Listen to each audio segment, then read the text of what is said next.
So, America, the path that led me here in recent weeks was no doubt unexpected. But I'm no stranger to unlikely journeys. So, my mother, our mother, Shamala Harris, had one of her own, and I miss her every day, and especially right now. And I know she's looking down smiling. I know that. So my mother was 19 when she crossed the world alone, traveling from India to California with an unshakable dream to be the scientist who would cure breast cancer. When she finished school, she was supposed to return home to a traditional arranged marriage. But as fate would have it, she met my father, Donald Harris, a student from Jamaica. They fell in love and got married, and that act of self-determination made my sister Maya and me. Growing up, we moved a lot. I will always remember that big Mayflower truck packed with all our belongings, ready to go to Illinois, to Wisconsin, and wherever our parents' jobs took us. My early memories of our parents together are very joyful ones. A home filled with laughter and music, Aretha, Coltrane, and Miles. At the park, my mother would say, "Stay close." But my father would say, as he smiled, "Run, Kamala, run. Don't be afraid. Don't let anything stop you."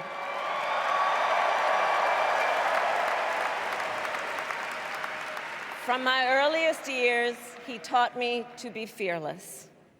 But the harmony between my parents did not last. When I was in elementary school, they split up. And it was mostly my mother who raised us.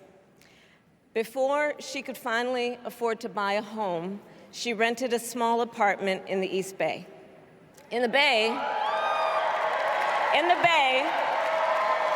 you either live in the hills or the flatlands. We lived in the flats.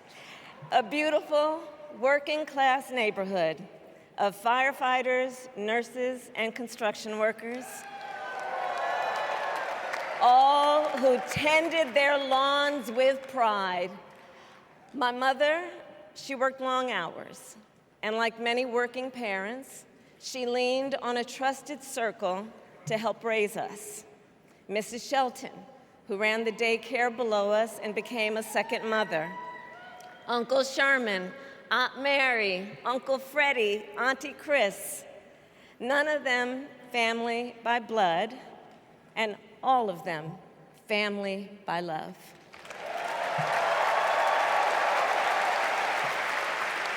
Family who taught us how to make gumbo, how to play chess, and sometimes even let us win.